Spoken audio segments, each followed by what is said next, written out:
الحمد لله رب العالمين وبه نستعين ونصلي ونسلم على أشرف الأنبياء والمرسلين وآله وصحبه أجمعين وبعد እንደሚታወቀው አላህ Subhanahu Wa Ta'ala ሰዎች ወደዚህ ምድር ያመጣበት ዋነኛ ዓላማ የትኞቹ ይበልጥ የተሻለና መልካም ስራ እንደሚሰሩ ለመፈተን ነው። የብሉወኩም አዩኩም አህሰኑ አመላ። ታዲያ ይህ ፈተና የተሟላ እንዲሆን ውሸተኞች ከእውነተኞችም እንዲለዩ በየመንገዱ ላይ የሚቀመጡ የፈተና ማለፊያ ምልክቶች፣ መሰናክሎች ወይም ጋሬጣዎች ይኖራሉ። ለዚህም ነው በቁጥር አንድም ደረጃ ከሚጠቀሱ የሰው ልጆች መሰናክሎች መካከል ኢብሊስ ወይም ሸይጣን ዋነኛው ነው። ኢብሊስ ሰዎችን ለማጥመም ገና ከመጀመሪያውኑ ቃል ገብቶ በመሐላ ተገዝቶ ዝቶ ነበር። فبعزتك لأغوينهم أجمعين በአላህ Subhanahu Wa Ta'ala የበላይነትና ኃያልነት አሸናፊነት እየማለ እነሱን ሁሉ አጠማቸዋለሁ ብሎ ምሎ ነበር። ታዲያ ከዚህም ጋር ያይዞ በተለያዩ መንገዶች እነሱን እንደሚያጠማቸው ተናግሮ ነበር። ثم لآتينهم من بين أيديهم ومن خلفهم وعن أيمانهم وعن شمائلهم ولا تجد أكثرهم شاكرين በቀኛቸውም በኩል በግራቸውም ከፊታቸውም ከኋላቸውም መጣባቸዋለሁ ብሎ በተለያዩ አቅጣጫዎች የሰዎችን ዝንባሌ በማስተዋል ከስህተት ውስጥ ለመጣል ጥረት እንደሚያደርግ በመዛት ተናግሯል። ግን ይህ በቀኝ በግራ ሲባል በትክክል በቀኝ በግራ እጅ በኩል መምጣት አለመምጣት ላይሆን ይችላል የተፈለገበት። ሰዎች በሸይጣን ሲሸነገሩና ሲታለሉ በርካታ ምክንያቶች እንዳሉ የታወቀ ነው። ከነዚህ መካከል በዋናነት ልንጠቅሳቸው የምንችላቸው በርካታ ጉዳዮች አሉ። ግን በጥቅሉ አንድ ማስተዋል ያለብን ነገር አለ። እሱም ሸይጣን የሰዎችን ዝንባሌ በማስተዋል ወደሚቀለው አቅጣጫ ይጎትታቸዋል። ከታላላቅ የእስላም ሊቃውንት ከተገኙት መልካም ንግግሮች መካከል አንዱ ነው። ምንድነው? ما أمر الله عز وجل عباده بأمر إلا وللشيطان فيه نزغتان إما إلى غلو وإما إلى تقصير ولا يبالي بأيهما ضر ማንኛውንም የአላህን ትእዛዝ በተመለከተ ሸይጣን ይህንን ርዕስ አስመልክቶ ወይ ድንበር ወደ ማለት ለከት ወደ መተላለፍ አሊያም ደግሞ ወደ ኋላ ያንን ወደ አለመፈጸምና ወደ መዘናጋት እንዲያዘነብሉ የሚጎተጉት ቢሆን እንጂ በየትኛውም ቦታ ላይ ፍላጎትን ካሟላ ግድ የለው ወይ ወደዚያ ወይ ወደዚህ ጎተተ እና ይህንን ሰዎች አያስተውሉት ይሆናል። በተለይ ደግሞ ድንበር ማለት የሚባለው ነገር ብዙዎች ዘንድ ያልተስተዋለ ርዕስ ሊሆን ይችላል። ግን አደጋ ነው። መልእክተኛው አለይሂ ሰላቱ ወሰላም ይህንን ነገር ከምንም ይበልጥ አጉልተው ይጠሉ እንደነበረ ተረጋግጧል። في سنن الدارمي من حديث عبد الله بن مسعود من قال ابن مسعود ما رأيت على المتنطعين أشد من رسول الله عليه الصلاة والسلام وما رأيت أشد عليهم من أبي بكر وإني لأرى عمر أشد خوفا لهم أو عليهم እኔ ከረሱል ሰለላሁ ዐለይሂ ወሰለም ይበልጥ ሙተነጥዕ የሆኑ ሰዎች ላይ ጠንካራ አቋም ያለው አላውቅም ወይም አላየሁም ይላል። ሙተነጥዕ የሚባለው ከታዘዘው ውጭ ሌሎች ነገሮች ለመፈጸም የሚጣጣ ድንበር አላፊ ጋሊ የሆነ ነው። ከሳቸው በመቀጠል ከአቡበክር የበለጠ በእነሱ ላይ ከባድ አቋም የያዘ አላውቅም። ከአቡበክርም ማስከተል ከዑመር የበለጠ ስለነሱ በጣም የሚፈራ ወይም በእነሱ ላይ የሚፈራ አላውቅም። ስለዚህ የመልእክተኛው አለይሂ ሰላቱ ወሰላምና የእሳቸው ቅርብ ወዳጅ የሆኑ ሰሃቦች አቋም በዚህ ላይ የታወቀ ነው ማለት ነው። በተቃራኒውም አላህ ሱብሓነሁ ወተዓላ ያዘዘውን ትእዛዝ ላለመስራት ወደ ኋላ ማለት የተለያዩ ምክንያቶችን እየፈጠሩ መሰናክሎችን መደርደር ይህም የተጠላና ከባድ የሸይጣን ወጥመድ ነው። ይህ እንዳለ የሚታወቅ ነው። በርካታ ምሳሌዎች በዚህ ላይ ሊጠቀሱ ይችላሉ። ለዚህም ነው ሐታ አላህን በማምለክ ጉዳይ ላይ ጉሉ ወይም ደግሞ ድንበር ማለት የታወቀ ነው። ወደ ኋላ ደግሞ ወረድ ብሎ ይህንን ትእዛዝ አለመፈጸም የታወቀ አንድ ችግር ነው። ከዚህ ውጭ በተለያዩ የጉትጎታ አይነቶች ሸይጣን ሰዎችን ከመንገድ ለማውጣት ለማጥመም የማይፈነቀለው ድንጋይና የሚያቆፈረው ጉድጓድ የለም። ለምሳሌ ሰው ደጃቸው ያለውን ጸጋ የአላህን ትእዛዝ ከጣሱ እንደሚያጡ ሳይሆን በተቃራኒው የአላህን ትእዛዝ ካልጣሱ የሚያጡ ሆኖ እንዲሰማቸው ያደርጋል። በመሰረቱ አንድን ጸጋ አስሮ ለማቆየት የሚፈለገው ወይም የሚያስፈልገው ትልቁ ጉዳይ አላህን ማመስገንና ይህንን የአላህን ጸጋ አላህ በሚፈልገው መልኩ መጠቀም ነው። ነገር ግን በተቃራኒው ሰዎች የሆነ አንድ ኃይል ሲኖራቸው ይህንን ኃይል በወንጀል ላይ ካለዋሉት በፍጹም እርጋታ እንደማያገኙ ይህ ኃይልም አብሯቸው እንደማይቆይ ያሳስባቸዋል። ገና ከመጀመሪያው ታስተውሉ ኢብሊስ አደምንና ሐዋ ሲጎተጉት ያላቸው ነገር ነበር። ማ ነሃኩማ ረቡኩማ عن هذه الشجرة إلا أن تكونا ملكين أو تكونا من الخالدين መላእክቶች እንዳትሆኑ ወይም ደግሞ ዘውታሪ ሁለተኛ የማይሞት እንዳትሆኑ ነው የተከለከላችሁት። አላህ የተከለከላቸውን ነገር በጥሩ መልኩ ቀርጾ ያሳያቸዋል። ይሄ የሰይጣን ተንኮል ነው። መጥፎን ጥሩ አድርጎ ለሰዎች ማሳመር፣ ጥሩን ደግሞ መጥፎ አድርጎ እንዲጠሉት ማድረግ። የገንዘብ ባለቤቶች በዚህ ገንዘብ መጥፎን ነገር ካልሰሩ ወይም ደግሞ ይህንን ካልፈሰቱ እና ካልነፈጉ ገንዘባቸው ከነሱ ጋር የማይቀር ሆኖ እንዲሰማቸው ያደርጋቸው። የስልጣን ባለቤቶች በስልጣናቸው ተጠቅሞ ሰዎችን ካልጨቆኑ ስልጣናቸውን እንደሚያጡ ይጎተጉታቸዋል። የእውቀት ባለቤቶች ይህንን እውቀት ይዘው ካልኮሩ ወይም በዚህ እውቀታቸው መጥፎን ካልሰሩ ደረጃቸው እንደማይታወቅ ይነግራቸዋል። በተለያዩ መልኩ ሰዎችን የሚጎተጉትበት መንገድ እንዳለው የታወቀ ነው። ነገር ግን ሰዎችን ሸይጣን ሲጎተጉት ወዴት ነው የሚጠራቸው? ምን አይነት ወጥመድ አዘጋጅቶላቸው? ወጥመዶቹ ይለያያሉ። እንደ ሰዎቹ ሁኔታ የተለያዩ ወጥመዶችን ያዘጋጃል። ቅርብ ወደ ሆነ ጉድጓድ ጎትቶ ሊጥላቸው ይጥራል። የተለያዩ ዑለማዎች ስለ ሸይጣን ጉትጎታዎች ሲያወሩ እሱ ያዘጋጃቸው ወጥመዶች በዋነኝነት 7 እንደሆኑ ተናግረዋል። በተለይ ኢብኑ አልቀይም ረሂመሁላህ ተዓላ የመጀመሪያው በዋነኝነት ሁለመናውን ሰጥቶ ሸይጣን ሰዎችን ሊከትበት የሚፈልገው ጉድጓድ የሽርክ ጉድጓድ ነው። ከምንም የበለጠ በዋነኝነት ትኩረት የሚያደርገው በሽርክ ላይ ይሆናል። ከምንም ይበልጥ የሚያስደስተውም ይህ ወንጀል ነው። ለምን ይህ ሊሆን ቻለ? ምክንያቱም ሰዎች በአላህ ስብሓነሁ ወተዓላ ካጋሩ በእነሱና በአላህ መካከል ያለው ወዳጅነት ሙሉ ለሙሉ ይቋረጣል። በእነሱና በአላህ ወዳጆች መካከል ያለውም ወዳጅነት ሙሉ ለሙሉ ይቋረጣል። إنه من يشرك بالله فقد حرم الله عليه الجنة الله በሱ ላይ ጀነትን ሙሉ ለሙሉ እርም ያደርጋታል። በዚህ ታላቅ ወንጀል የተነሳ አላህ Subhanahu Wa Ta'ala ከሱ እዝነት ሙሉ ለሙሉ ይራቅ ያደርገዋል ወደሱ በህይወት እያለ ካልተመለሰ ድረስ። ሽርክን ፈጽሞ ወደ አላህ ሳይመለስ የሞተ ሰው ከእሳት ቃጠሎ ዝንተ ዓለም መጨረሻውንም አይወጣም ወይም ጭራሹን አይወጣም። ይህን የመሳሰሉ አስከፊ መዘዞች ከሽርክ ጋር ተከትለው ይመጣል። ትልቁን ሽርክ የፈጸመ ሰው በመሰረቱ ሙስሊም አይደለም። ለዚህም ሲል ሸይጣን ከአላህ በታች ሌሎችን ሰዎች እንዲማጸኑ አላህ ብቻ ማድረግ በሚችለው ጉዳይ ላይ ፍጡራንን እንዲለምኑ ወይም የተለያዩ እርዳታዎችን እንዲጠይቁ ወይም እንዲፈሩ በተለያዩ መልኩ የአምልኮ ዘርፎችን ለነሱ እንዲያውሉ ጥረት ያደርጋል። የኢስላም ታሪክን ስናስተውል የኢስላም ታሪክ ሲባል ረሱላህ ሰለላሁ ዐለይሂ ወሰለም ከተላኩበት ጊዜ በኋላ አይደለም። ኢስላም የሁሉም ነብያት እምነት ነውና ገና ከመጀመሪያዎቹ ነብያት ጀምሮ ሸይጣን ሰዎችን አጥምሞ እንዲገቡበት ያዘጋጀው ዋነኛ ወጥመድ የሽርክ ወጥመድ ነው።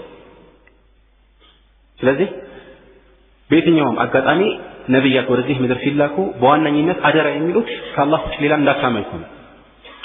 ግን ብዙ ሰዎች ይሄ ከአላህ ውጭ ሌላ እንዳታመልኩ የሚባለው አባባል የሆነ ሩቅ መልእክት ያለው ሆኖ ይሰማቸዋል።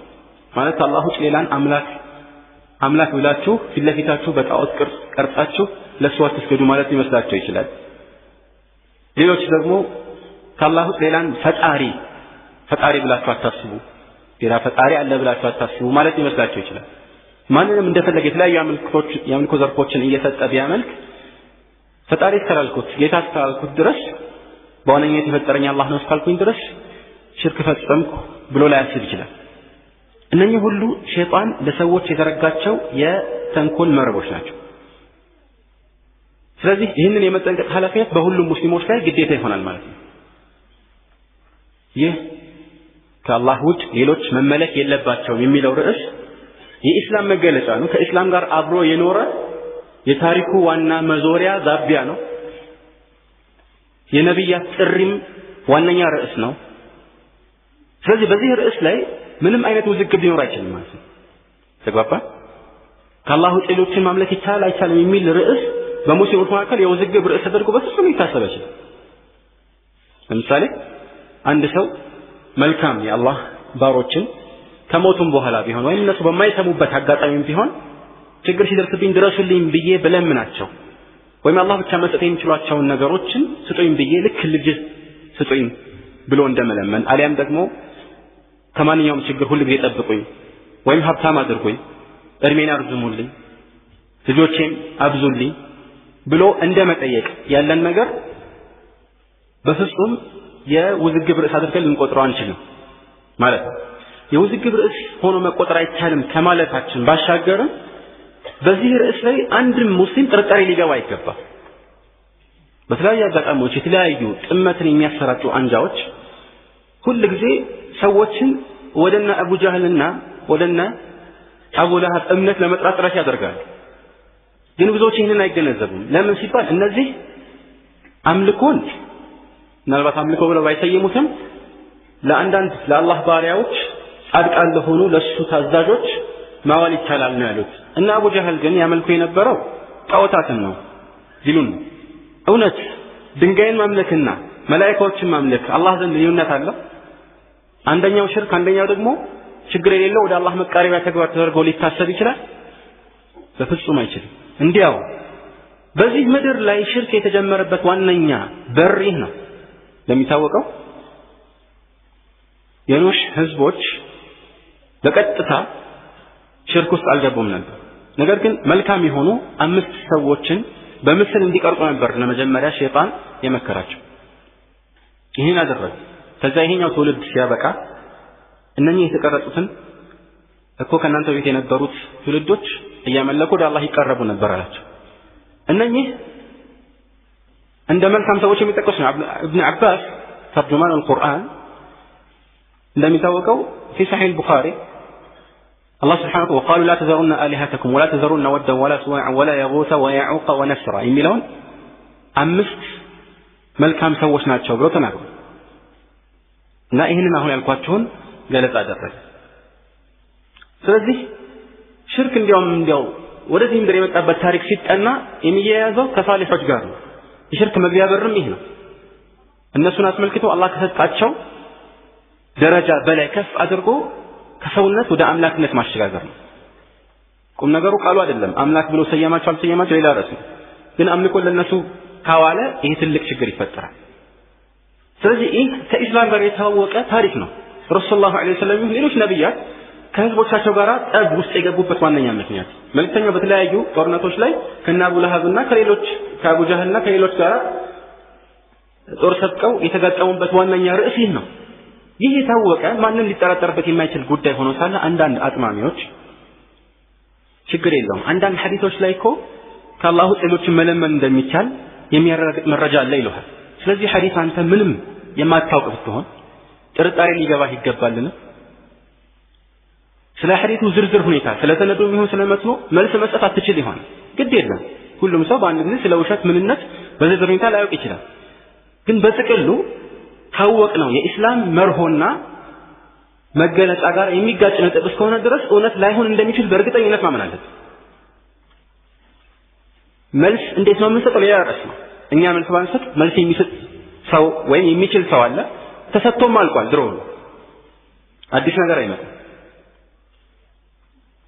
ስለዚህ በየትኛውም አጋጣሚ ረሱል ሰለላሁ ዐለይሂ ወሰለም አንድን ሰው በሌለበት ወይም ሙታን በሌሉበት መጥራት ይቻላል ብለው ተናግረዋል ወይም ይሄን የሚጠቁም ነገር አስተምረዋል ብሎ ቢናገር ይህ ሐዲስ ውሸት እንደሆነ ማጣራት አያስፈልግም። በቀላሉ ታውቃለህ። ከኢስላም ዋነኛ ህልውና ጋር የሚጋጭ አስተምሮት ስለሆነ ማለት እንዴት እንዲህ ይላል? ለምን ይህ ሐዲስ ውሸት ሆነ? እሱን በዝርዝር ሁኔታ አንድ አዋቂ ሰው ሊያስረዳህ ይችላል። ለምን እንደዚህ ምላችሁ? አንዳንድ ጊዜ አንዳንድ አንጃዎች በአሁኑ ሰዓት ለምሳሌ እንደ አህባሽ እንደሚባሉት ቡድኖች ሰዎችን ከተውሂድ ብርሃን ወደ ሽርክ ጨለማ ለማምጣት ጥረት ያደርጋሉ። ይህን ሲያደርጉ ደግሞ የተለያዩ ማምታቻዎችን ይጠቀማሉ። ግን እነዚህ ማምታቻዎች ለማያውቅ ሰው እንኳን ማምታቻ ሆነው ሊቀርቡ አይገባም ነው አባባል። ዝርዝሩን ባታውቅ እንኳን እንዴት ከኢስላም ዋና ህልውና ጋር የሚጋጭ ነገር እውነት ሊሆን ይችላል? አላህ ሱብሓነሁ ወተዓላ ከመጀመሪያ እስከ መጨረሻ ቁርአን ላይ በተለያዩ ቦታዎች ላይ ከአላህ ውጭ ሌሎችን አትለምኑ ነው የሚለው። ከቁረይሾች ጋር የነበረው ኩፋር ቁረይሽ ጋር የነበረው ጥሊት ነበር። ولا تدع من دون الله ما لا ينفعك ولا يضرك فإن فعلت فإنك إذا من الظالمين وإن يمسسك الله بضر فلا كاشف له إلا هو وإن يردك بخير فلا راد لفضله وأن المساجد لله فلا تدع مع الله أحدا. إن هنا مثل تلاقي القرآن القصص قطرها الزلكاتهم إن تدعوهم لا يسمعوا دعاءكم ولو سمعوا ما استجابوا لكم ويوم القيامة يكفرون بشرككم ولا ينبئك مثل خبير.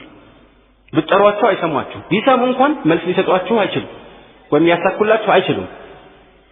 ويوم القيامة يكفرون بشرككم የቂያማ ቀን ደግሞ በዚህ በሽርካችሁ ይክዳሉ። ሽርክ ነው ማለት ነው። ስለዚህ ነገር ደግሞ እንደ አዋቂ እንደ አላህ የሚነግርህ ማን አለ? አላህ Subhanahu Wa Ta'ala ይሄ ነገር ሽርክ ነው ብሏል።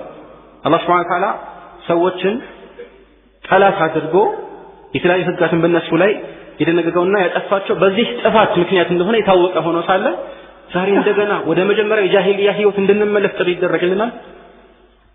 ይሄ የማይመስል ውድቀት ነው። የሽርክ አይነቶች ብዙ ናቸው። ከነሱ መካከል በዋነኛነት የሚጠቀሰው ዱዓ ነው። መልእክተኛው አለይሂ ሰላቱ ወሰላም في حديث النعمان بن بشير الدعاء هو العبادة ይላሉ كما عند الترمذي وغيره في السنن. الدعاء هو العبادة. ዱዓ ማለት እሱ ነው ዒባዳ። የዒባዳ ዋነኛ መገለጫ አላህ በቁርአን ላይ ወአዕተዚሉኩም ወማ ተድዑነ ሚን ዱኒላሂ ወአድዑ ረቢ ዐሳ አላ አኩነ ቢዱዓኢ ረቢ ሸቂያ ፈለማ እዕተዘለሁም ወማ ያዕቡዱን። ዱዓና ዒባዳ አንድ ነው። መጀመሪያ ላይ ወአዕተዚሉኩም ወማ ተድዑነ ያለው፣ በሁለተኛው አንቀጽ ደግሞ ፈለማ እዕተዘለሁም ወማ ያዕቡዱን። አንድን አካል በምንም መልኩ አላህ ብቻ በማድረግ በሚችለው ርዕስ ላይ ድረስልን ብለን ከጠየቅ ነው ወይም ደግሞ ከለመን ነው እርዳታም ከሱ ከሻን ይህ ዒባዳ ነው፣ አምልከነዋል ማለት ነው። እሱን አምላክ ብለን ሰየም ነው አልሰየም ነው። ይህ ነው የአላህን መብት ሌላ አሳልፎ መስጠት። እንደ ሽርክ ያለ ትልቅ በደል እኮ የለም። ለምን አላህ Subhanahu Wa Ta'ala ከማን የበለጠ አምልኮ የሚገባው ለራሱነቱ ለሱነቱ ሲባል ፈጣሪ ስለሆነም የአምልኮ ባለቤትም ስለሆነ ይህንን የአላህን መብት አሳልፎ ለሌሎች መስጠት ደግሞ የበደሎች ሁሉ ትልቅ በደል ነው። ለምን ظلم የሚባለው ወضع شيء في غير موضعه ነው። አንድ ነገር ያለ ቦታው ማስቀመጥ ነው። ለዚህ ነው إن الشرك لظلم عظيم የተባለው። ተውሂድ ደግሞ የፍትህ ሁሉ ፍትህ ነው። የሚገባው ነገር በሚገባው ቦታ ማስቀመጥ ነው። የተውሂድ ሰዎችን የፍትህ ሰዎች ናቸው። شهد الله أنه لا إله إلا هو والملائكة وأولو العلم قائما بالقسط لا إله إلا هو العزيز الحكيم. ይህ ነው የፍትህ መገለጫ። አላህን ብቻ ማምለክ የኢስላምም ዋነኛ ነጸብራቅ ነው። እኛ ከሌሎች እምነቶች የምንለይበት ዋነኛ ርዕስ ምንድነው?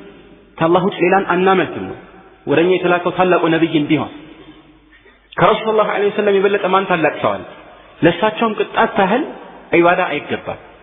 መልእክተኛው ዐለይሂ ሰላቱ ወሰላም በቃል ደረጃ እንኳን እሳቸውን ከአላህ ጋር አንድ አድርጎ በአንድ አገባብ ውስጥ ጠቅሶ በዚህ መልኩ መናገርን አክብደው የከለከሉ ከሆነ ማሻ አላህ ወሺእ ሲላቸው አጀዐልተኒ ሊላሂ ንደን ወፊ ሪዋየትን አጀዐልተኒ ወላሂ ዐድለን እኔና አላህን አንድ አይነት አንድ ባላንጣ ተደርገናለህ ብለው ተቆጡ።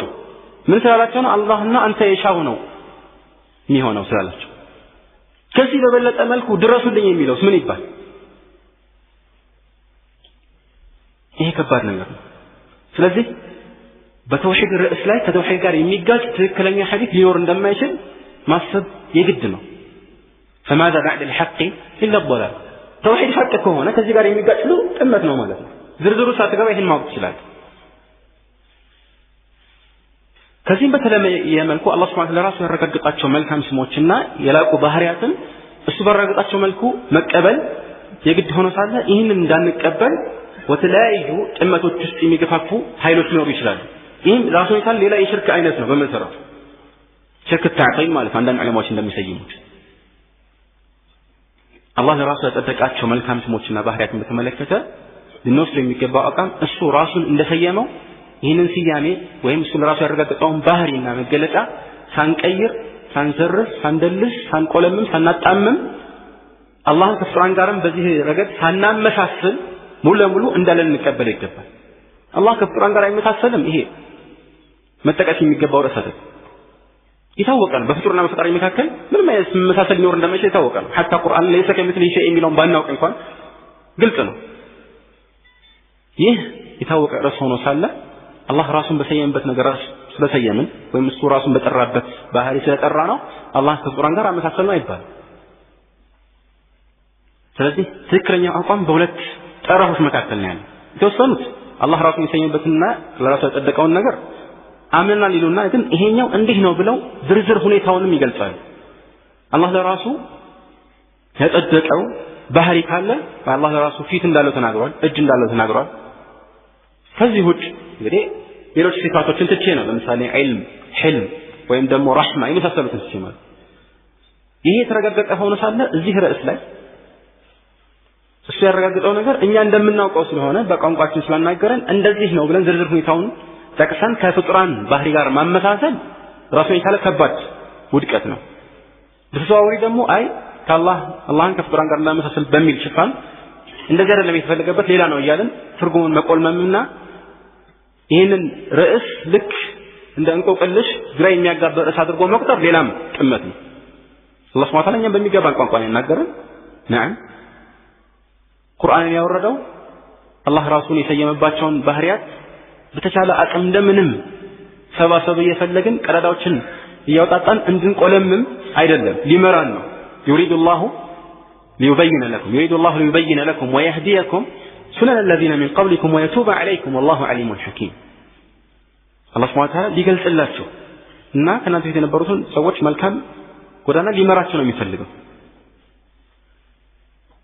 ይቅርም ሊላቸው ነው የሚፈልገው። ስለዚህ አላህ ሊመራን ነው የሚፈልገው እንጂ ግራ ሊያጋባን አይደለም። ቁርአን ግልጽ በሆኑ አንቀጾች የተሞላ ይህ የኢስላም መርሆ ነው። ይህ የኢስላም መርሆ መቼም አይቀየር። ይህንን አስተውሉ፣ ሌሎችም አስተምሩ። ግራ የሚያጋባ ነገር ሊኖር አይችልም። ሰዎች እንደዚህ አይነት ወጥመድ ውስጥ ቢገቡለት ሸይጣን ከምን የበለጠ ይደሰታል። ትልቁ አደጋ ይህ ነውና ትልቁም ወንጀል ይህ መሆኑ ጥርጥር የለም። ከኢስላም የሚያስወጣ ወንጀልም ነው። ግን ሁሉንም ሰው በዚህ አይነት አዘቅት ውስጥ መክተት ላይ ቻለው ይችላል።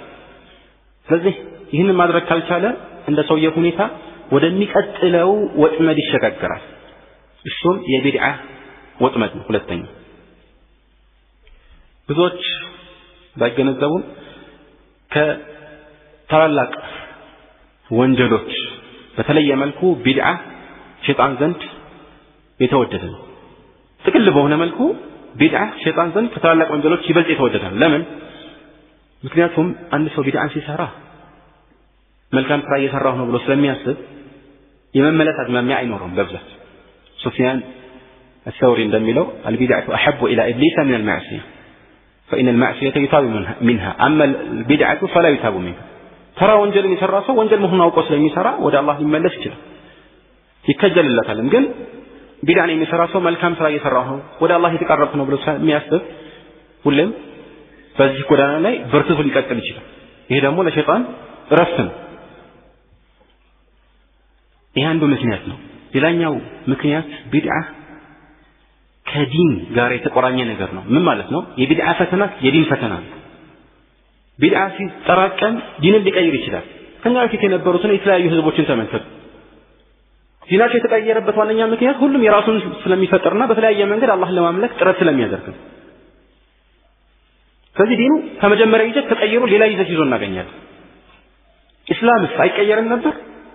ይቀየር ነበር። ወላሂ የኢስላም ጀግኖች ቢድዓን ፊት ለፊት ሆነው ከመጋፈጥ አንዲትም ቅጽበት ምናልባት ቢወገዱ ኖሮ የሚከፈተው ቀዳዳ ከባድ ነበር። ነገር ግን አላህ ሱብሓነሁ ወተዓላ ዲኑን ጠባቂ ነው።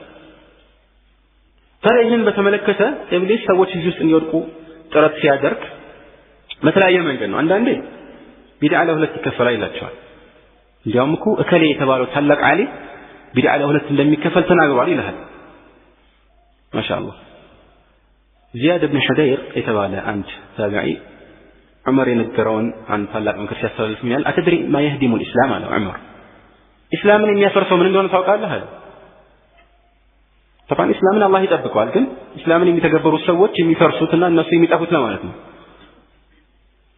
ምን እንደሆነ ታውቃለህ ይሄን የሚያፈርሰው አለ አላውቅም አለ ሶስት ነገሮች ናቸው አለ ያዙሉ አንደኛ ዘለቱል ዓሊም የዓሊም ስህተት አለ ምክንያቱም አንድ አዋቂ የሆነ ሰው ሰዎች በቁርአንያት እየተመለከቱ በሱ ጎዳና ላይ ለመጓዝ ሁሌም እንደ አርአያ ይከተሉታል በዚህ ሁኔታ ላይ እሱ የሚሳሳተው ተራ ስህተት ለነሱ ትልቅ ቦታ ሊኖረው ይችላል ምናልባት እሱ ተሳስቶ ይህን ነገር ሲፈጽም ትክክለኛ ቁርአናዊና ሐዲሳዊ መረጃዎችን ይከተላለሁ በሚል ቅንነት ሊሆን ይችላል እና አላህም ወንጀሉን ይቅር ብሎለት አልፎም ተርፎ አንድ አጅር ጽፎለት ይችላል ሊሆን ይችላል فصحيح حديث عمرو بن العاص رضي الله تعالى عنه ملتني عليه السلام من قالوا إذا حكم الحاكم فاجتهد فأصاب فله أجر وإذا أخطأ فله أجر عند سو اجتهاد أدركه حقون كاغانيا ሁለት ምን ያገኛል አጅሮችን ያገኛል አንደኛው ሐቅን የዋፈቀበት ወይም የገጠመበት ሁለተኛው ጥረት ያደረገበት አይደለም እንዴ ከተሳሳተስ የትኛው ይጎድላል አንደኛው ጎደለ ሐቁን የገጠመበት አጅር ጎደለ ያኛው አጅር ግን አይጎድልም ይሄ ግን እውነትን በመፈለግ በዚህ ጽኑ ፍላጎት ከጥረት ጋር በቀንነት ሲሳሳት ስለዚህ ይቅር ከማለትም አልፎ አላህ አንድ አጅር ሊጽፍለት ይችላል ግን ከሱ በኋላ ይህ ስህተት መሆኑን አውቀው ከኋላው አይናቸውን ጨፍነው የሚከተሉት እስካሉ ሐቅን ካወቁ በኋላ ይህንን የሚሽሩ ሰዎች እንደሱ አንድ አጅር ሳይሆን ወንጀል ሊጻፍባቸው ይችላል አደጋ ነው ለዚህ ነው ዘለቱል ዓሊም ዘለቱል ዓለም አንድ ዓሊም ሲሳሳት ከኋላው ብዙ ሰዎች ሊኖሩ የሚችሉ አብሮት ብዙ ህዝብ ሊሳሳት ይችላል እስላምን የሚያበላሸው አንዱ ነገር ይህ ነው አለ ሁለተኛ جدال المنافق بالقرآن منافق بقرآن ሲከራከር እንዴት በቁርአን ይከራከራል نعم ቁርአን ሙተሻቢህ ሆኖ አንቀጾች ይኖሩታል ይሄ ሙጣሪድ ላይ ሆኖ ወይም ለሁሉም ሰው ሙተሻቢህ ላይሆን ይችላል አንዳንድ ሰው ሙተሻቢህ የሆነበት ሌላው ሙተሻቢህ ላይሆን ይችላል ግን በሚያምታታ መልኩ ጥቅል የሆኑ የቁርአን አንቀጾችን እንደመረጃ በትክክለኛ ባልሆነ መንገድ እያቀረበ ሰዎችን ለማሳሳት ጥራዝ ነጠቅ የሆነ መንገድ ይከተላል ሙናፊቅ ሆኖ ይሄ ማደጋ ነው ማምታቻዎች ብዙ ናቸው እናም ከቁርአን የሆነ ነገር መዞ ያወጣ በቁንጥል እንደ መረጃ ይቀርብልህና ይሄው መረጃ አለ ቁርአን ልክ ምን እንደሚለው ለምሳሌ ፈወይሉ ሊልሙሰሊን ለሰጋጆች ወየውላቸው ተብሏል ስለዚህ ሰላት ተው ቢለ እንጠራጠራለን እንዴ አላህ በቁርአኑ ፈወይሉ ሊልሙሰሊን ብሏል ስለዚህ ሰላት ተው ቢለ ይሄንን አንቀጽ የማያውቀው ያልሐፈዘው ሙስሊም الذين هم عن صلاتهم ساهون የሚለውን የሚቀጥለውን አንቀጽ ያላወቀው ሙስሊም እንኳን አይጠራጠርም ልክነኛ አይደለም አይጠራጠርም እንደዚህ መሆን አለብን ነው የምላችሁ ቅድም በተናገርኩት ጉዳይ አትክራ እንደዚህ ማለት ሊሆን አይችልም እርግጠኛ ነኝ እስከዛሬ ሙስሊሞች በአጠቃላይ በአንድነት ሲፈጽሙት የነበረ ነገር አለ ሰላት ስገዱ ነው ሌሎች የቁርአን አንቀጾችንም እናውቃለን ሐዲሶችን ኢጅማዕ አለ ከዚህ በኋላ ፈወይሉል ሙሰሊን የሚለውን ለአንድ ምስኪን ሙስሊም ቁርአንን ላልሐፈዘ ስለዚህ አንቀጽ ብዙ ስለማያውቅ ወይም ለማያውቅ ሙስሊም ይሄን ቢያቀርብለት አይጠራጠርም እርግጠኛ ነኝ لما الله بالقرآن يا أيها الذين آمنوا لا تقربوا الصلاة بلا لا تقربوا الصلاة وأنتم سكارى حتى تعلموا ما تقولون زي يقولون لا تقربوا الصلاة بلا ليه زي ميلان كلها تبوس على يوم صلاتنا تسجد ميلان مال يمتى أنت سورة النساء لنا لو يقدموا شيء عما جزنا في الدين دو ساعة فضوطة إيه سورة النساء يا أيها الذين آمنوا لا تقربوا الصلاة بلا ونتنو ندنابر عليه ندنابر በትክክል እንዲህ አይነት ምሳሌዎች ግልጽ ስለሆኑ ምንወሳችን ምናልባት ላይገርሙን ይችላሉ ግን ከዚህ የባሱ ማምታቻዎች ከቁርአን ከሐዲስ እየመዙ እያወጡ የሚያምታቷል ይሄም አንድ አደጋ ነው ነገር ግን ሁሉ ጊዜ ሐቅን ለኡማው የሚገልጽ አይጠፋም መቼም ቢሆን لن تخلو الارض من قائم لله بحجته ابدا ሶስተኛው ዲንን የሚያፈርስ ያለው ዑመር ማለት ነው زلة العالم وجدال المنافق بالقرآن والأئمة المضلون أو حكم الأئمة المضلين أتمام يهونو سووش وإمريوش فرد يدين كابا لبسو يهونا ما أرد ستواتشو أو إنا سوفابلو سووشين ولتلمة ميمرو أتمام يوشان أنا نوتشو وإما بزانيوشو هم بلو لهم إيه ما دقان እነዚህ ሶስት ነገሮች ትልቅ አደጋ ሆነው ሊታዩ ይገባል ማለት ነው። ተገባን? ወደ ራሳችን ስንመለስ ረሱላህ ሰለላሁ ዐለይሂ ወሰለም ቢድዓ በየትኛውም ቀለም ቢቀባ ምንም አይነት ስያሜ ይሰጠው በዲን ስም የሚሰራ ነው ወደ አላህ ለመቃረብ የሚሞከርበት ጎዳና እስከሆነ ድረስ ጥመት መሆኑን ተናገሩ።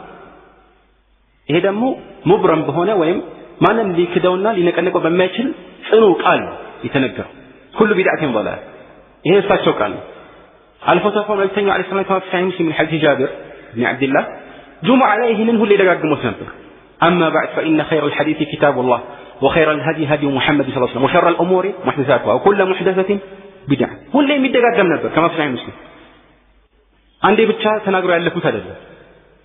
እንግዲህ አስቡት እናንተ በዛ ቦታ ብትሆኑ በሰሃቦች ቦታ ይህን ነገር መልእክተኛው በዚህ ቃል ጁሙዓ ሁሌ ሲደጋግሙት በሌላ ቃል ሌሎችን መልእክቶች ይህን በሚደግፍ መልኩ ሲያስተምሩ من أحدث في أمرنا هذا ما ليس منه فهو رد من عمل عملا ليس عليه أمرنا فهو رد እኛ ያላዘዝንበትን ስራ ይሰራ ወይም ከኛ መንገድ ዲን ውጭ ሆነን አዲስ ፈጠራ ያመጣ ተመላሽ ነው በሱ ተቀባይነት የለውም ሲሉ ካንሰህ ከዚህ ሙዕተዛዊ ቢድዓ አይነቶችን በተለያዩ አጋጣሚዎች በተለይ ሰዎች በተሰበሰቡበት አጋጣሚ ኡመታቸውን ወይም ህዝበ ሙስሊሙን ሲሰናበቱ የተናገሩትን ስናስተውል በዚያ ርዕስ ላይ ይህንን ተጋርቶ እናገኛለን። በዚህ አጋጣሚ ከፊ ሐዲስ العرباض بن سارية ይህንን ነገር አጽንተው አልፈው ሳለ አንድ ከሌ የተባሉ ዓሊም እኮ ቢድዓ ለሁለት ይከፈላል ብለዋል፣ ጥሩም አለ መጥፎም አለ ሲባል ምን አይነት ስሜት ነው ሊሰማን የሚገባው? ሁሌ እንጠራጠራለን። የተነገረው ነገር በተነገረ ቁጥር ሁሌ ውዥንብር ውስጥ እንገባለን። መልሱን ባናውቀው እንኳን ማለት ነው። ይሄ በምን አይነት መልኩ መልስ እንደሚሰጥበት እኔ አላውቅም። ነገር ግን እኔ ረሱላህ ሰለላሁ ዐለይሂ ወሰለም ኩሉ ቢድዓቲን ضلال ያሉት ይበቃኛል የሚለው መልስ አጥጋቢ መልስ ነው። فماذا بعد الحق إلا الضلال አልፎ ተርፎ አንዳንዶች ወደ አምስት ከፍለውታል። ይሄ ዝርዝር መልስ አለው ግድ የለም ድሮ ያለቀ ርዕስ ነው ማለት ነው። ያላወቀ ሰው አዲስ የሆነበት ይሆናል እንጂ መልስ ሰጥቶ ያለቀበት ጉዳይ። ይህ በዚህ መልኩ የተረጋገጠ ሆኖ ሳለ መምታቻዎችን እያመጡ እንዴ ጥሩም ቢድዓ እኮ አለ። እሺ ምንድነው መረጃ ስትለው ረሱላህ ሰለላሁ ዐለይሂ ወሰለም አንድ ቦታ ላይ ምን ሰነከ الاسلام سنه حسنه ብለዋል። ይባር እንግዲህ ቢድዓ ሐሰና ነው ሰው አለ የሚለው እዚህ ጋር ሱና ሐሰና ነው የተባለው። ሱና ሐሰና የሚባለው የተረሳም ይሁን የተተወ ነገርን ሰዎች እንዲሰሩት በመገፋፋት ለሰዎች አርአያ መሆን ነው የሚፈልጉት። ሐዲሱ ወሐዲስ ጀሪር بن عبد الله البجلي عند مسلم ሰደቃ ረሱል ሰለላሁ አድርጎ ብለው በቀሰቀሱበት አጋጣሚ ወደ ኋላ ሲሉ አንድ አንሳሪ ባንድ እጁ ወይም በመዳፉ የሆነ ነገር አምጥቶ ሰደቃ ሰጠ። ይህን ሳይሆን መልእክተኛ ሰው የሚቀደመው ሐዲስ ተናገሩ። ከዛ በኋላ ሰዎች ተከትለው እሱን አርአያ በመከተል ይህን ስለፈጸሙ ሰደቃ አዲስ ቢድዓ ነው እንዴ? አይደለም። ሱና ሐሰና ይሄ ነው የሚፈለግበት። ሰዎች አንድን መልካም ስራ ረስተው ሳለ በዛ ጊዜ አንተ ብታስታውሳቸው በአንተ ምክንያት ይህንን ቢፈጽሙ አጅር አይቆረጥም። የነሱ አጅር ሁሉ ለአንተ ይሰጣል፣ የነሱ ሳይቀነስ እንዳለ ሆኖ ያን ያህል ይሰጣል ማለት ተግባባ። ያ መረጃ ምንድነው? ዑመር ብን ኸጣብ ኒዕማ البدعة هذه ብሏል። ኒዕማ البدعة هذه ወይም ኒዕመት البدعة هذه ምን እናስመልክተው? ተራዊህ ሶላት ምንድነው? ተራዊህ ሶላት ቢድዓ ነው ሱና ነው? ረሱላህ ሰለላሁ ዐለይሂ ወሰለም የሰገዱት እኮ ነው። ሶስት ለሊት ሰግደውታል። طبعا በጀማ ማለት ነው። ኢላ ቂያም ላይ ነው ተራዊህ የሚባለው፣ ሁሌም ነው የሚሰግዱት። ግን ረመዳን ላይ ሰዎችን ሰብስበው የሰገዱት ሶስት ለሊት ነው። في الحقيقة ሌላ ሐዲስ ላይ ሐዲስ አቢ ዘር في السنن ረሱላህ ሰለላሁ በድጋሚ ሌሎች ለሊቶችን ሰግደው ነበር። 23ኛው ለሊት አሰገዱም ይላል፣ 25ኛው ለሊት አሰገዱም፣ 27ኛው ለሊት አሰገዱም። حتى 25ኛው ለሊት ላይ ምን አለ? صحابዎች ምን አሉ? لو نفلتنا بقية ليلتنا አይደል? መልእክተኛው ምን አሉ? አለይሂ ሰላም إنه من قام مع الإمام حتى ينصرف كتب له قيام ليل مع الإمام የሚለው ራሱ ያሳያል ከኢማም ጋር የሚሰገድ ሰላት እንደሆነ በረመዳን የሚሰገድ። ታዲያ ዑመር ለምን ቢድዓ ብሎ ጠራው? ይሄ ቋንቋ ርዕስ ነው። ሰላትን ማለት ነው በቋንቋ ደረጃ ዱዓ ነው። ተራ ቋንቋ ይትርጉም ዱዓ ነው። طبعا የተለያዩ አንባባሎች ተሰንዝረዋል። በዚያ ምክንያት ግን የታወቀው ዑለማዎች ዘንድ የሚጠቀሰው ርዕስ ሰላት በጥሬ ቋንቋ ይትርጉሙ የሚሰጠው መልእክት ዱዓ ወይም ልመና ነው። ዱዓ በቃ تقول بنتي وقد قربت مرتحلا يا رب جنب أبي الأوصاب والوجع عليك مثل الذي صليت فاغتمضي نوما فإن لجنب المرء مضطجعا عليك مثل الذي صليت من مالتي أي دعوتي وصلي عليهم إن صلاتك سكن لهم دعاء وسبب አንድ ሰው ወደ ሆነ ቦታ ተጠርቶ ከመጣ فإن كان صائما من الملتኛው فليصلي ማለት ነው ተጋብዘህ ስትሄድ ጾመኛ ከሆንክ ብላ ስትባል ተነስተህ ሁለት ረካዓ ትገድ ማለት ነው ዱዓ አድርግ በቃ اللهم بارك له في ماله ለምሳሌ بارك الله لك في ماله فإني صائم ልትልሰል ግልጽ አይደለ ስለዚህ በቀን 5 ጊዜ ሶላት ስገዱ የተባለው እኮ እናንተ እንደምትሉ ጎንበስ ቀና ሳይሆን ዱዓ ማድረግ በቀን 5 ዱዓ ካደረኩኝ ይበቃኛል ቢል አንድ ሰው ያዋጣው አይዋጣም አይደል ልክ እንደዚህ አሁንም ኒዕመት ቢድዓ ሲባል ቋንቋዊ ትርጉም የተፈለገበት እዚህ ቦታ ላይ ወደ ሌላኛው ትርጉም ማዞር አይቻልም ቅድም የተረጋገጠው መሰረታዊ መርሆ የኢስላም መገለጫ የሆነው ቢድዓን ማስወገድን ሊጻረር የሚችል ንግግር አይደለም ማለት ነው ቋንቋዊ በሆነ ደረጃ ቋንቋዊ በሆነ መልእክቱ በአቡበከር ጊዜ አሁን ባለበት ጊዜ አልተሰገደም ነበር ስለዚህ አዲስ ነው በተወሰነ መልኩ ለምን ተቋርጦ ነበር ግን ለምን ነበር ረሱላህ ሰለላሁ ዐለይሂ ወሰለም ሙሉ ያልተገበሩ ወይም ያልቀጠሉበት خشيت أن تفرض عليكم ግዴታ ሆኖ እንዳይደነግግባችሁ ምን አልኩኝ ፈራሁኛል طيب ረሱላህ ሰለላሁ ዐለይሂ ወሰለም ከሞቱ በኋላ ይሄ ፍራቻ አብሮ ይቀጥላል ወይስ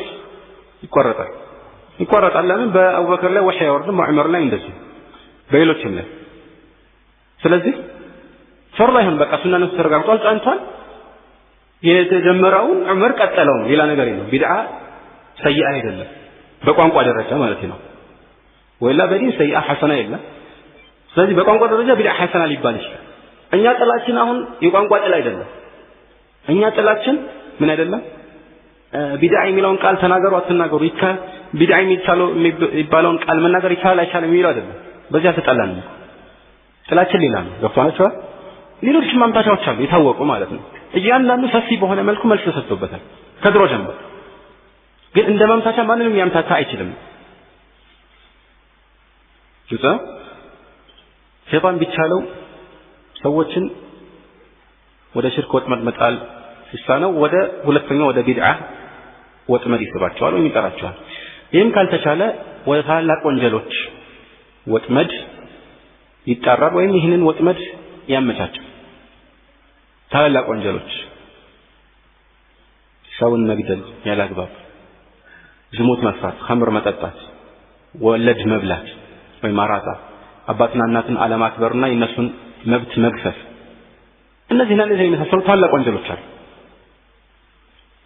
በዚህ ላይ ሰዎች ስራቸውን ሊያጣጥፉ ይሞክራል ለምን ትልቅ ነው ወንጀሉ ከባድ ነው ይሄን ልኩ አንድ ሰው አልፈጽም ብሎ ለአላህ ብሎ እነዚህን ታላላቅ ወንጀሎች ትቶ ግዴታ የሆኑበትን መልካም ተግባራትና የታዘዘውን ነገር ከፈጸመ አላህ ትናንሽ ወንጀሎችን ይምርለታል ምንም ሳያደርግ يعني ተውባም ሳያደርግ ማለት ነው ትናንሽ ወንጀሎች ቁርአን ላይ የተቀመጠ ሸርጥ ነው ኢን ተጅተኒቡ ከባኢረ ማ ተንሃውና عنه نكفر عنكم سيئاتكم وندخلكم مدخلا كريما ታላቅ ነገር ነው ይሄ ትልቅ እድል ነው ማለት ነው በዚህ አዘቅት ውስጥ ሰዎች ይመጣል አሁን ከተሳነው ወደ ሌላኛው ወጥመድ ይሸካከራል እሱም ተራ ወንጀሎች ከዚህ አይነት ወንጀሎችን ቢሆን እንዲፈጽሙ ያደርጋቸዋል በመሰረቱ ታናሽ የሚባሉት ወንጀሎች እንዲያው አንጻራዊ በሆነ መልኩ ሲነገሩ ነው እንጂ የአላህን ህግ ከመጣስ አንጻር ትንሽ ሊባል አይገባም አንድ ሰለፍ ምን አለው لا تنظر الى صغر المعصيه ولكن ينظر الى عظمه من عصيت የወንጀሉን ትንሽነት አትመልከት ነገር ግን ትእዛዙን የጣስክበትን ጌታ ትልቅነት ተመልከት የማን ትእዛዙን የጣስኩት የሚለውን ተመልከት ትንሹ ትልቅ ነው አትበል የሙእሚን ባህሪ ይሄ ነው ابن مسعود ለምን كما عند البخاري ሙእሚን እንዴት ነው የሚመለከት ወንጀሉን ከላይ ሊወድቅ እንደተጠጋው ተራራ ነው የሚመለከተው ከፍራታው የተነሳ ሙናፊቅ የሆነስ ልክ እንዳረፈበት ዝንብ ነገር ነው እሺ ብሎ እንዳባረሩ ልዩነቱ ይሄ ነው እነዚህን ወንጀሎች አንድ ሰው በተደጋጋሚ የሚፈጽም ከሆነ ወራን ያለ ተውባ ማለት ነው ወይም የሚያበዛ ከሆነ ሲበዙ ልክ መልእክተኛው አለይሂ ሰላም እንዳሉት በሰው ላይ ተሰባስበው ሊያጠፉት ይችላሉ ታንሽ ወንጀሎች እንዴት ነው ምሳሌያቸው አንድ ሰው ለምሳሌ ከሆነ ቦታ የሆነ ማገዶ ትንሽ የለቀመ እንጨት ያመጣል ሌላውም ከዛ ሁሉም ተሰባስበው ትልቅ እሳት ይፈጥራል በመሰባሰቡ የተነሳ ማለት ወንጀሎችም እንደዚህ ተሰባስበው ሊያጠፉት ይችላሉ ኢያኩም ወሙሐቀራት الذنوب ያሉት ለዚህ ነው መልእክተኛው አለይሂ ሰላም طبعا አንዳንድ ዘገባዎች ይህን ይጠቅሙ ይችላል ከኢብኑ አባስ እንደተወራው لا كبيرة مع الاستغفار ولا صغيرة مع الإصرار ولا الله كتملس استغفار ያደረገ ከቢራ ትልቅ ወንጀል የሚባል ማለት አላህ ይሰርዝለታል ይመረዋል ማለት ነው ግን አንድን ትንሽ ወንጀል የሙጥኝ ብሎ ተውበት ሳያደርግ እየፈለገው ሁሌ በድጋሚ በዘው ታግኘት የሚፈጸመው ከሆነ ይሄ ትንሽ አይባልም ትልቅ ነው የሚሆነው ማለት ነው ولا صغيرة مع الإسراف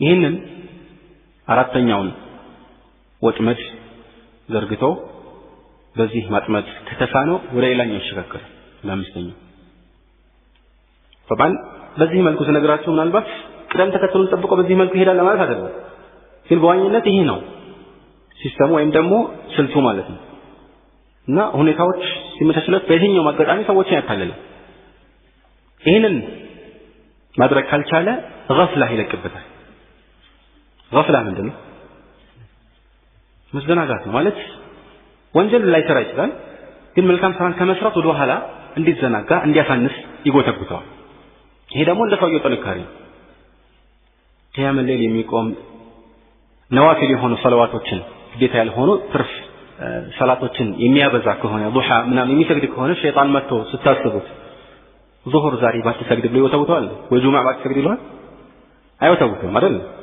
ደረጃው እዛ አልደረሰማ የማይመስል ነገር ነው ስለዚህ ምንድነው የሚተውተው የሚችለውን ያህል ዛሬ ሱና ቢቀርብ ይደክመዋል ሊለው ይችላል እንደ ደረጃው ማለት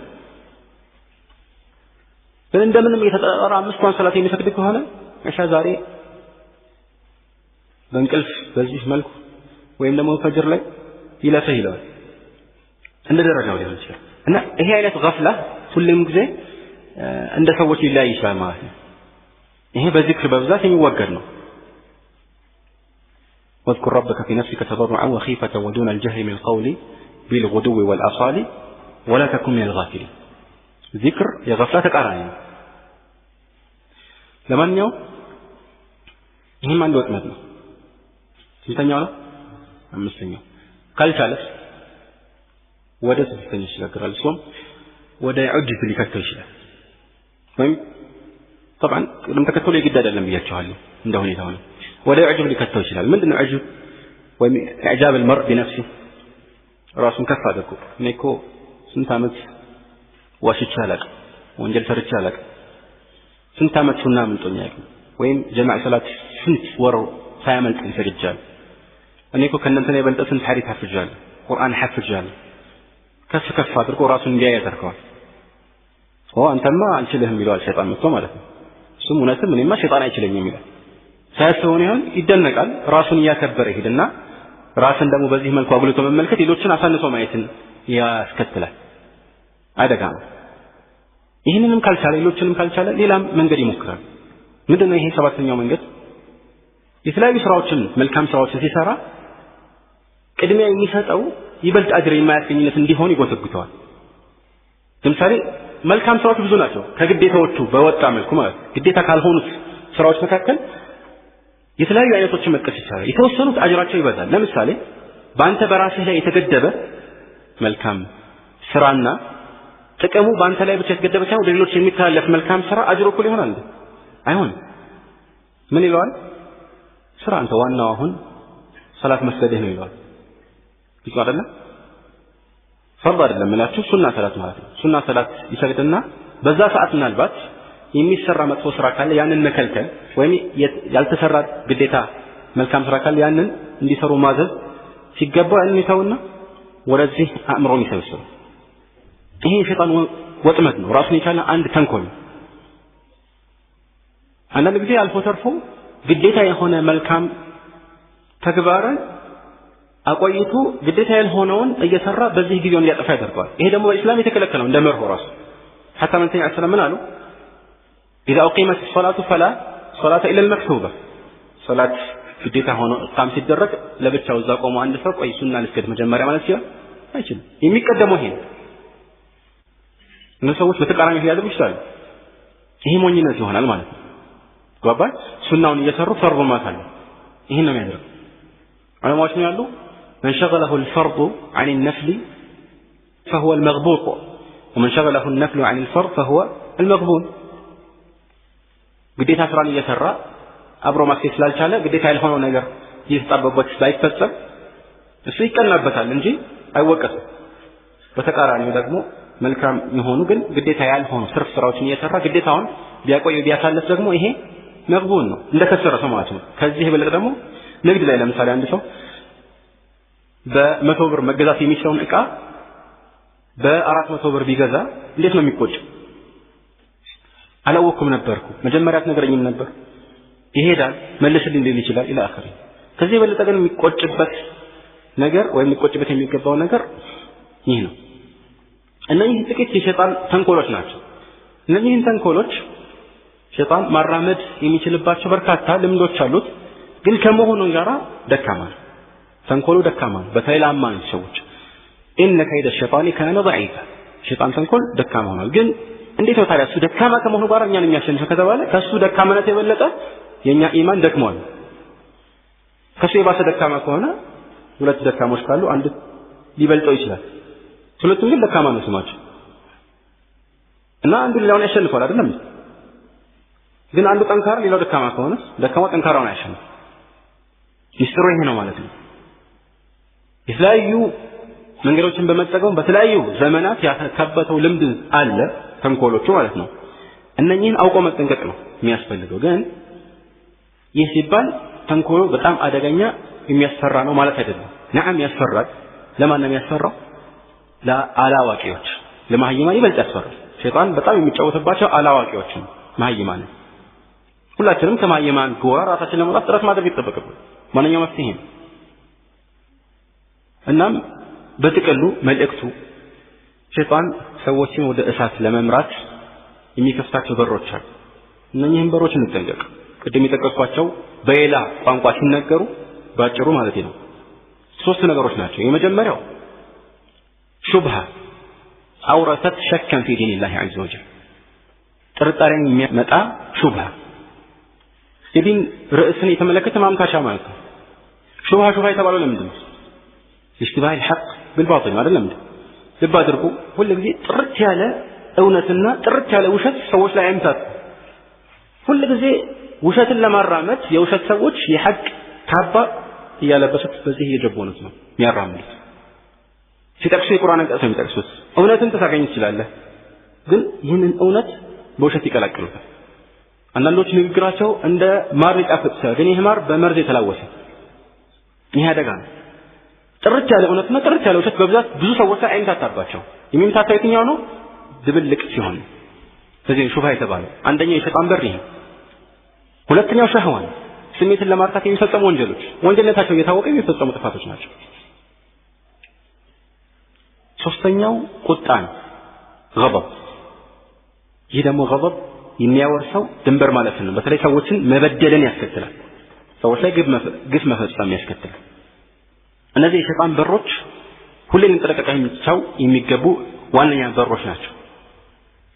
እነዚህ ተንኮሎች ከፍ ሲሉ እነዚህ 3 በሮች ውስጥ ዘልቆ አንድ ሰው ሲገባ የሚፈጸማቸው ወንጀሎች ብዙ ከመሆናቸው ጋር በዋነኝነት ድካ ሲደርስ ሹብሃን በተመለከተ ድካ ሲደርስ ሽርክ ይፈጽማል። ትልቁ የሹብሃ ውጤትና መዘዝ ከዲን መውጣት ነው፣ ኩፍር ወይም ሽርክ ውስጥ መግባት። ሸህዋን በተመለከተ ትልቁስ ዝሙት ነው። ቁጣስ ገضب ሰውን መበደል ያስከተል ቢያስፈለው ይህም ድካ ሲደርስ መግደልን አላጋባ በሆነ መልኩ የሰዎችን ህይወት ማጥፋት ትልቅ ወንጀል ነው። ይህንን ያስከትላል። አላህ Subhanahu Wa Ta'ala 3ቱን በአንድ ላይ ጠቅሷቸው እናገኛለን። والذين لا يدعون مع الله إلها آخر ولا يقتلون النفس التي حرم الله إلا بالحق ولا يزنون። 3 ዋነኛ የወንጀል አይነቶች መሆናቸው የታወቀ ነው ማለት። እነዚህ ወንጀል አይነቶች ደግሞ አፈጻማቸውም ይለያል። ከሽርክ ደግሞ አይነት አለ፣ ከዚናም አይነት አለ፣ ከቀትልም አይነት ወይም ሰውም ከመግደልም አይነት አለ፣ ከፍ የሚልም አለ ማለት ነው። في الصحيحين من حديث عبد الله بن مسعود من بلو ጠየቃቸው ابن مسعود أي الذنب أعظم የትኛው ወንጀል ነው ትልቁ አላቸው። የበለጠ ትልቁ አደጋ ምን አለ መተኛው أن تجعل لله ندا وهو خلقك الله ፈጣሪ ሆኖ ሳለ ለሱ ባላንጣ ማድረግ ነው። እሱ ፈጣሪ መሆኑን እያወቅ ከሱ ሌላን ታመልካለህ የማይመስል ነገር። ትልቁ ሽርክ አይነት ይሄ ነው ማለት ነው። قال قلت إن ذلك لعظيم ثم أي إما تلك نوالات تلك أدقام نعم يكنزب على صحابك كذي تقتلوا على أن تقتل ولدك مخافة أن يطعم معك ልጅህን ካንተ ጋር እንዳይበላ በሚል ፍራቻ መግደል ልጆች ሊንከባከቧቸው የሚገቡ የአላህ ስጦታዎች ናቸው በተቃራኒ ደግሞ ይሄማ ሪዝቅ ሊወስድብኝ ሊበላብኝ ነው የምበላው በማሊያ ነው የሚበላው ሳጣ ልጄ ጥርስ አወጣ እንደሚባለው خلاص ብሎ እርምጃ ከወሰደበት ይሄ ቀትል ነው ግን ተራ ቀትል ነው እንዴ ከማንኛውም የግድያ አይነት የባሰ ሊሆን ይችላል ሶስተኛውስ ምናልባትኛው አንቱ ዛኒያ ሐሊለ ተጃሪክ የጎረቤትህን ሚስት በሷ ላይ ዝሙት መፈጸም ዝሙት በየትኛው መልኩ ቢሆን ትልቅ ወንጀል ነው ግን በተቃራኒ መሆን ሲገባው ምን ማለት ነው ተቃራኒው የጎረቤቱን ክብር ሊጠብቅለት የሱን አደራ ሊወጣ ሲገባ እሷ ለመኖሩን አይቶ ይህንን አደራውን በሚያፈርስ መልኩ እንደ አይነት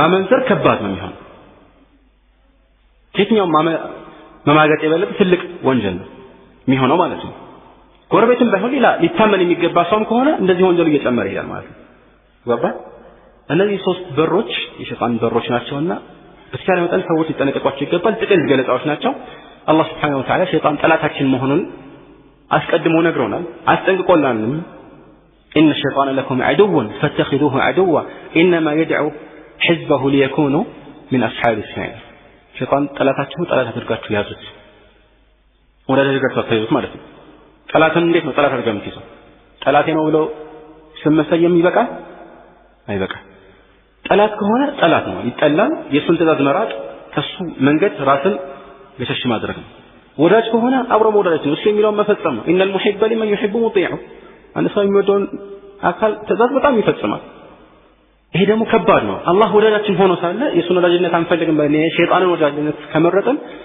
ከባድ ክስረት ነው አፈተተኺዙነሁ ወዙርየተሁ አውሊያአ ሚን ዱኒ ወሁም ለኩም ዐዱ ቢእሰ ሊዛሊሚን በደላ እሱንና ዝርያዎቹን ጠላቶቻችሁ ሆነው ወዳጅ አድርጋችሁ ትይዟቸዋላችሁ ሌላ ቦታ ላይ ወመን የተኺዝ ሸይጣነ ወልያን ሚን ዱኒላሂ ፈቀድ ኸሲረ ኹስራነን ሙቢና ትልቅ ግልጽ የሆነ ክስረትን ከስሯል ከአላህ ውጭ ሸይጣንን ወዳጅ አድርጎ የተቆናኘ ካለ ይላል አፈተተኺዙነሁ ወዙርየተሁ አውሊያአ ሚን ዱኒ ወሁም ለኩም ዐዱ ቢእሰ ሊዛሊሚን በደላ ለነዛ በዳይ ለሆኑ ሰዎች ምንኛ የከፋ ቅያሪ ነው አላህን ትቶ ወደ ሸይጣን ማዞር ማለት ነው ፊትን ይህ በቃል የሚነገር አይደለም ሸይጣን ጠላቴ ነው አላህ ወዳጄ ነው ተብሎ የሚያልቅና በአራት ነጥብ የሚዘጋ ነገር አይደለም አላህ Subhanahu Wa Ta'ala በሰማይ መጠቀም ያደርገን هذا والله اعلم صلى الله على محمد واله وصحبه اجمعين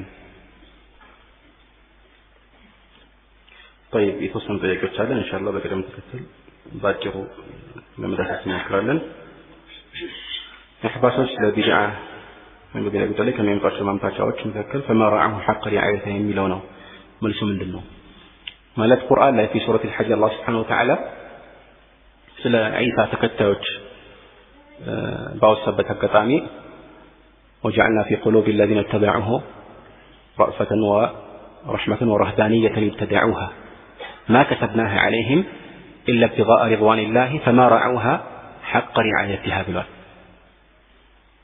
በዘነው የፈለገው ይሄን መሰለ فما رعوا حق رعايتها ታነሱ በወሬት የሚያቀርቡት ከሱ በፊት ያለውን አራት ነው إلا ابتغاء رضوان الله ما كتبنا عليهم ብሏል አላህ Subhanahu Wa Ta'ala በእነሱ ላይ አልደነገግንባቸውም ግን የአላህን ውዴታ ለማግኘት ፈጸሙት ይሄንን ነገር ምንድነው የሚባለው ባህታዊነት ማለት ነው ከዱንያ ራስን አርቆ በዛ መልኩ ማለት ነው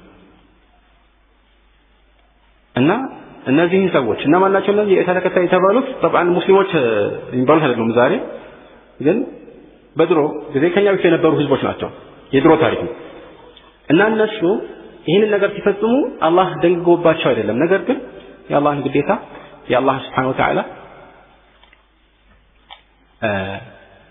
ውዴታ ለማግኘት ብለው ነው ስለዚህ እኛም እንደዚህ ብንፈጽም ችግር የለውም አንድ ነገር ለአላህ ውዴታ በሚል ምን አነሳሽነት ብንፈጽመው ችግር የለውም ማምታቻው ገብቷችኋል ማምታቻው ገብቷችሁ መልሱ ካልገባችሁ ችግር ነው ማምታቻው ሳይገባችሁ መልሱ ቢገባችሁ ችግር የለም طيب እንደዚህ አይነት ማምታቻዎች ከዚህም ውጭ በዚህ ርዕስ ላይ ከዚህ ውጭ የሚያሉ ርዕሶች ላይ የሚሰጡ ማምታቻዎች በአጠቃላይ ከአንድ በላይ መልስ ነው ያላቸው አንዱ በቂ ነው ግን ከአንድ በላይ ብዙ መልስ ይኖራቸዋል طبعا ቢስላችሁ ምናልባት ያጋነንኩ ምናምን ይመስላችሁ ይችላል ግን ወደፊት ኢንሻአላህ እናያለን ጥያቄም ጠይቁ ከአንድ በላይ ብዙ መልሶች መሰጠት ይችላል እዚህም ላይ እንደዚህ ከአንድ በላይ ብዙ መልስ ይችላል። አንደኛ አላህ Subhanahu Wa Ta'ala እነዚህን ሰዎች በዚህ መልኩ ሲያወሳ እያወደሳቸው ነው ወይስ እየወቀሳቸው ነው? በተለይ ፈማራዑሁ ሐቅ ሪዓየቲሃ አላህ እንደነገባቸው ግን ይህንን ፈጸሙ እነሱ። በዚህ ላይም ደግሞ እንስራ ያሉትን ነገር በአግባቡ አልፈጸሙት፣ እየተወገዙ ነው። ፈማራዑሁ ሐቅ ሪዓየቲሃ ይቺ አንቀጽ ወይም ይችኛዋ ሐረግ ምንነቱን ትገልጻለች። ረሱላህ ሰለላሁ ዐለይሂ ወሰለም አንድ የተናገሩት ነገር አለ። ምን አሉ? لا تشددوا على أنفسكم فيشدد الله عليكم فإن قوما شددوا على أنفسهم فشدد الله عليهم فتلك بقاياهم في الصوامع والدور. تملكت راساتችሁ ላይ አታጠናክሩ፣ አላህ ያጠናክሩባችኋል። ክልከላ ነው ወይስ ትእዛዝ ነው? ክልከላ ነው ማለት አላህ እንደደነገገበት ነገር እነዚህ ልስራ ምናምን ያቅ አታካብድ። አላህ በዚያው ሊደነግግብህ ይችላል ማለት ነው። ልክ ረሱላህ ሰለላሁ ዐለይሂ ወሰለም خشيت أن تفرض عليكم እንዳሉት ቅድም በዛው ሊደነግግብህ ይችላል። ከእናንተ በፊት የነበሩ ሰዎች እንደዚህ ነገሮችን ሳይታዘዙ ለመፈጸም አካብደው ሰርተው አላህ በዛው ግዴታ አደረገባቸው ወይም ደግሞ አከበደባቸው ነገሩን ማለት ነው። እሺ ምንድነው ምልክቱ? የዚህ ነገር ውጤት ምን ሆነ? ምን አልመሰ ፈትልከ በቃያሁ ይኸው ቅሪቶቻቸው የት ነው ያሉት? እነሱ ፍሰዋሚዕ ወዱር ገዳምና አምልኮ ቦታዎች ላይ ለብቻ ተለይተው ያሉበት ቦታ ላይ እየተወደሱ ነው። እዚህ ሐዲስ ላይ ይህ ሐዲስ ምን ያብራራዋል?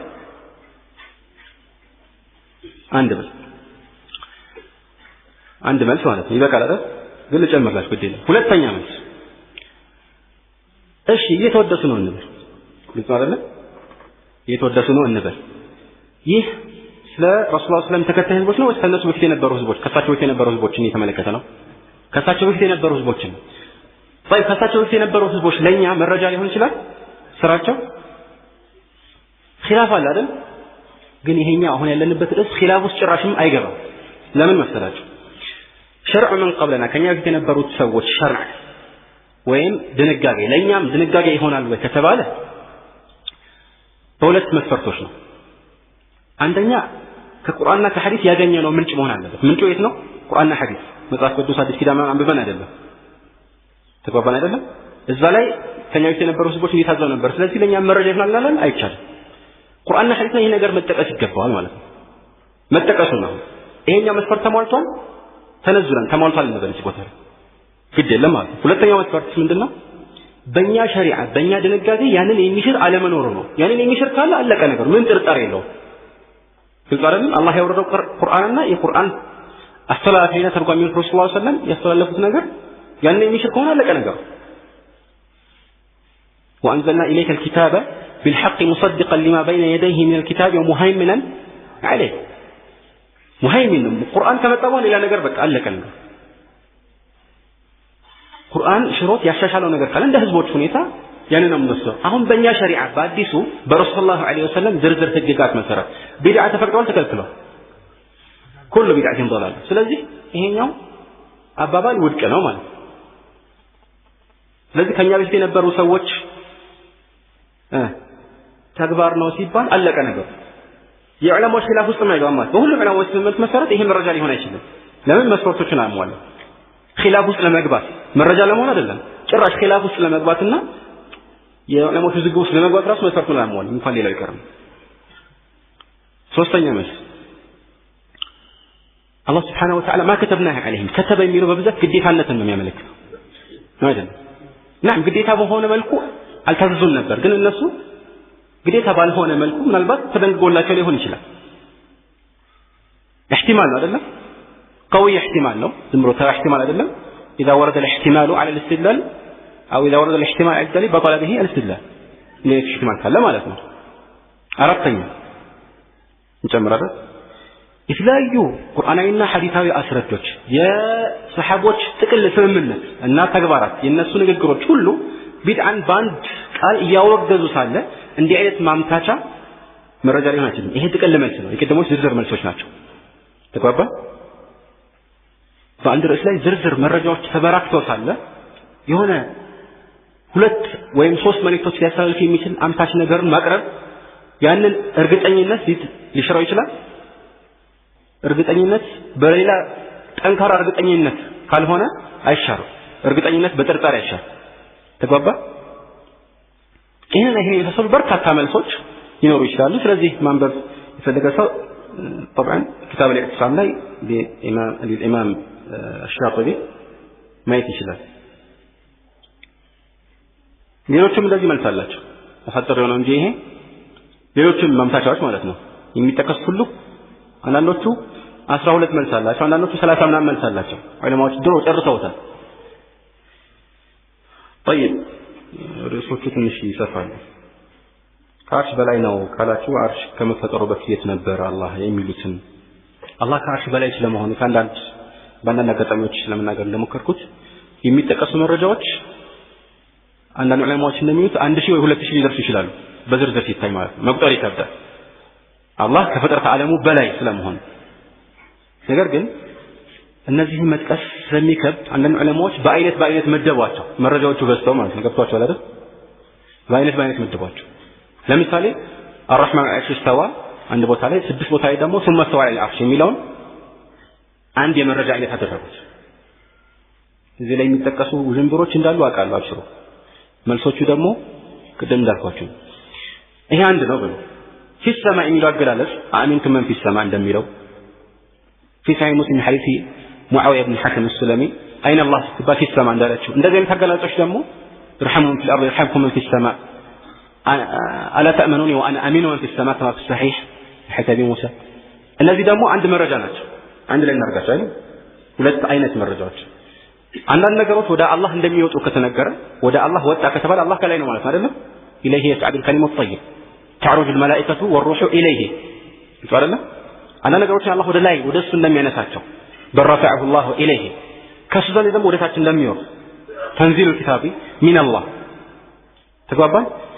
ከአርሽ በላይ እሱ ዘንድ እንደሆነ መጠቆሙ في الصحيح من حديث أبي هريرة رسول الله صلى الله عليه وسلم قال لما قال الله الخلق كتب في كتابه فهو عنده فوق العرش إن رحمتي سبقت غضبي فهو عنده فوق العرش قال لهم هي عندية لنا مثلا في لمثال سورة الأعراف ما جرش عندك من رميله إن الذين عند ربك ما ناتشو ملائكة يتناتشو ورا الله يقرر وده سمعي لا ينشهد لمن إن الذين عند ربك لا يستكبرون عن عبادته ويسبحونه وله يسجدون ይሄ አንድ አይነት መረጃ ነው።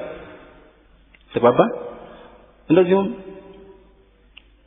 ካይነቶቹ ማለት ነው አላህ Subhanahu Wa Ta'ala በቁርአን ውስጥ የፊርዓውን ታሪክ ጠቅሶልናል።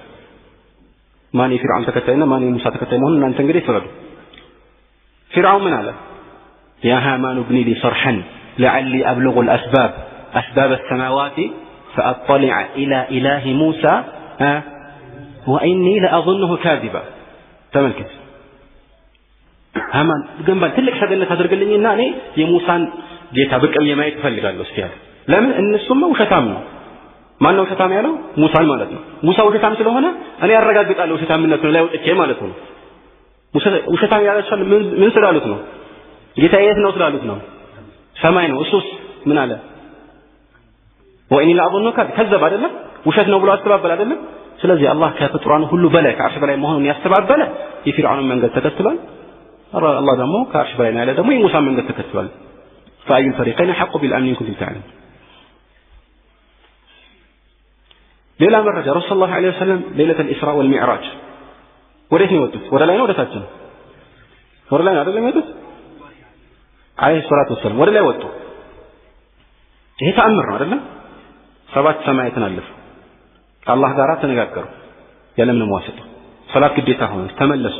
ሙሳ ያንተ ህዝቦች ይሄን አይችሉም እኔ ብዙ ሞክራቸዋለሁ ስለዚህ ተመለሱና አስቀንሳላችሁ 50 የነበሩ 5 እስኪያደርጉ እስኪያስቀንሱ ድረስ ተመላለሱ ወደ ላይ ወደ ታች። አላህ የት ነው ማለት ነው? ከአርሹ በላይ ላይ ነው ማለት ነው። ተግባባ። ረሱላህ ሰለላሁ ዐለይሂ ወሰለም ሐጀቱል ወዳዕ ላይ اللهم اشهد يعني يمسكها عليهم እጃቸውን ላይ እየጠቆሙ ማለት ነው። ይሄን አድርገው አይደል? በቁርአን በሐዲስ ላይ ሰብህ اسم ربك الاعلى وهو العلي العظيم علي የሚለው በየትኛው መልኩ አላህ በላይ መሆኑን ጠቁም።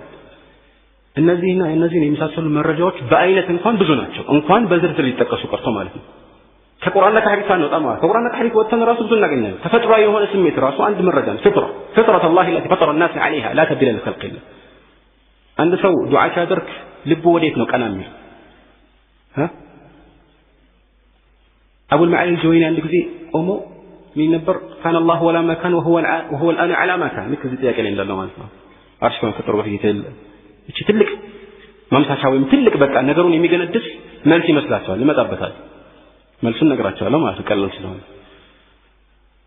እንደዚህ ያለ ያወራ አንድ حافظ الحافظ ابو جعفر الهمداني قالوا دعنا من ذكر العرش لانه يعني انما ورد ذكره في السمع من طريق السمع قال من قالوا ما قال عارف قط يا الله الا وجد ضروره تطلب العلو نحو السماء او تطلب العلو አንድ ሰው ያላህ ካለ ሁሉ ጊዜ ልቡ ወደ ላይ ቀና ይላል ይሄን አይነት ስሜት ይሰማዋል እንደዚህ አይነት ተፈጥሯዊ ስሜት ልባችን ውስጥ ተቀርጿል ምን እናድርገው ይሄን